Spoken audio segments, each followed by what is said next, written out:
Original affluent society. 3 languages. The original affluent society is the proposition that argues that the lives of hunter-gatherers can be seen as embedding a sufficient degree of material comfort and security to be considered affluent. The theory was first put forward in a paper presented by Marshall Salins at a famous symposium in 1966 entitled Man the Hunter. Salins observes that affluence is the satisfaction of wants, which may be easily satisfied either by producing much or desiring little. 1. Given a culture characterized by limited wants, Salins argued that hunter-gatherers were able to live affluently through the relatively easy satisfaction of their material needs. At the time of the symposium, new research by anthropologists, such as Richard B. Lee's work on the Kung of Southern Africa, challenged popular notions that hunter-gatherer societies were always near the brink of starvation and continuously engaged in a struggle for survival. 2. Salins gathered the data from these studies and used it to support a comprehensive argument that states that hunter-gatherers did not suffer from deprivation, but instead lived in a society in which all the people's wants are easily satisfied. 3. Overview, edit. The basis of Salins' argument is that hunter-gatherer societies are able to achieve affluence by desiring little and meeting those needs / desires with what is available to them. This he calls the Zen road to affluence, which states that human material wants are finite and few, and technical means unchanging but on the whole adequate. Salins, original. This he compares to the Western way towards affluence, which he terms as the Galbraithian way, where man's wants are great, not to say infinite, whereas his means are limited. And the gap between means and ends can eventually be narrowed by industrial productivity. 3. Thus Salins argues that hunter-gatherer and Western societies take separate roads to affluence, the former by desiring little, the latter by producing much. Through this comparison, Salins also stresses that hunter-gatherer societies cannot be examined through an ethnocentric framework when measuring their affluence. For example, one cannot apply the general principles of economics, principles which reflect Western values and emphasize surplus, to hunter-gatherers, nor should one believe that the Neolithic revolution brought unquestioned progress.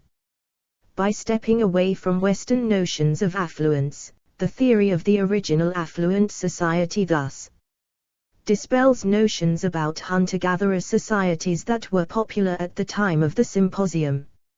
Salins states that hunter-gatherers have a marvelously varied diet, based on the abundance of the local flora and fauna. This demonstrates that hunter-gatherers do not exist on a mere subsistence economy but rather live among plenty. Through knowledge of their environment, hunter explore our developer-friendly HTML to PDF API printed using PDF Crowd HTML to PDF. Gatherers are able to change what foreigners may deem as meager and unreliable natural resources into rich subsistence resources. Through this they are able to effectively and efficiently provide for themselves and minimize the amount of time spent procuring food. The food quest is so successful that half the time the people do not know what to do with themselves. 4. Hunter gatherers also experience affluence without abundance, as they simply meet their required ends and do not require surplus nor material possessions, as these would be a hindrance to their nomadic lifestyle. The lack of surplus also demonstrates that they trust their environment will continuously provide for them. by foraging only for their immediate needs among plentiful resources, hunter-gatherers are able to increase the amount of leisure time available to them. Thus, despite living in what Western society deems to be material poverty, hunter-gatherer societies work less than people practicing other modes of subsistence while still providing for all their needs, and therefore increase their amount of leisure time. These are the reasons the original affluent society is that of the hunter-gatherer. 4. Through his thesis on the affluent society, Salins deconstructed the then popular notions that hunter-gatherers are primitive and constantly working hard to ward off starvation. However, one must take into consideration that there has been much progress in this field since 1966 and that ideas on the category of hunter-gatherer are always shifting, with new paradigms continuously emerging. 2. One must also acknowledge that one cannot generalize about hunter-gatherer societies. Although they have been pushed to the margins of society, there are still many such societies in the world and they differ greatly from each other. Work time and leisure time, edit. Salins' argument partly relies on studies undertaken by McCarthy and MacArthur in Arnhem Land, and by Richard Borshaley among the Kung. 5, 6. These studies show that hunter-gatherers need only work about 15 to 20 hours a week in order to survive and may devote the rest of their time to leisure. 4. Lee did not include food preparation time in his study, arguing that work should be defined as the time spent gathering enough food for sustenance. When total time spent on food acquisition, processing, and cooking was added together, the estimate per week was 44.5 hours for men and 40.1 hours for women, but Lee added that this is still less than the total hours spent on work and housework in many modern Western households. The 3 to 5 hour workday, edit. Salins concludes that the hunter-gatherer only works 3 to 5 hours per adult worker each day in food production. 7, 8. Using data gathered from various foraging societies and quantitative surveys done among the Arnhem Landers of Australia and quantitative materials catalogued by Richard Lee on the Dobie Bushmen of the Kalahari, Salins argues that hunter-gatherer tribes are able to meet their needs through working roughly 15 to 20 hours per week or less. Explore our developer-friendly HTML to PDF API printed using PDF Crowd HTML to PDF. Criticism, edit. Salins' theory has been challenged by a number of scholars in the field of anthropology and archaeology. Many have criticized his work for only including time spent hunting and gathering while omitting time spent on collecting firewood, food preparation, etc. Other scholars also assert that hunter-gatherer societies were not affluent but suffered from extremely high infant mortality, frequent disease, and perennial warfare. 9, 10. This appears to be true not only of historical foraging cultures, but also prehistoric and primeval ones.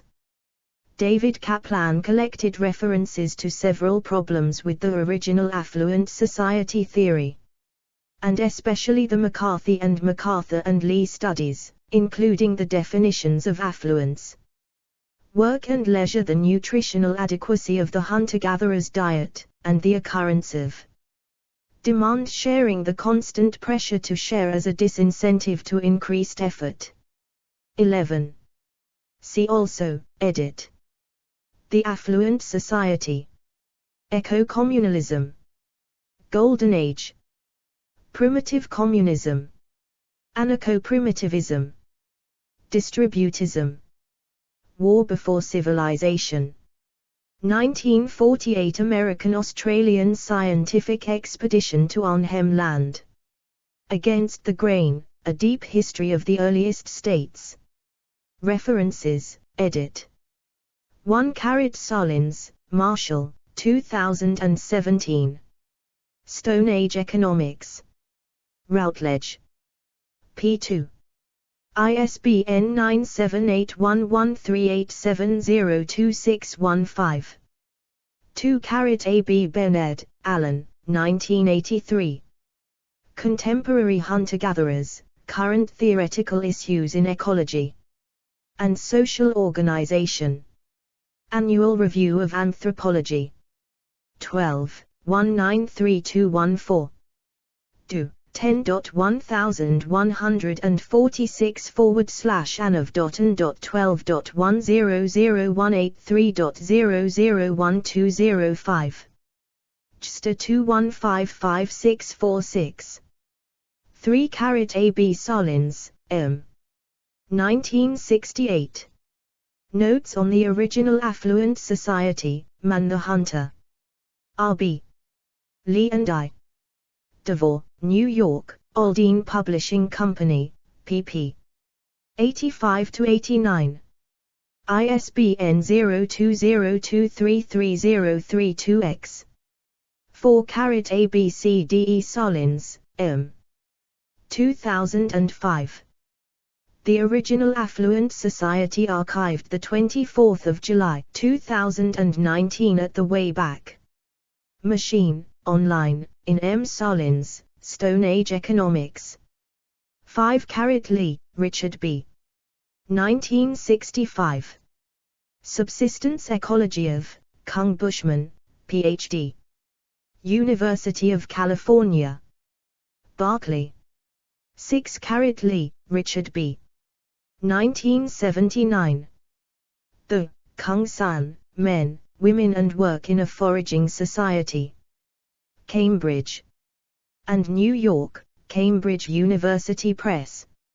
ISBN 0-521-29561-0.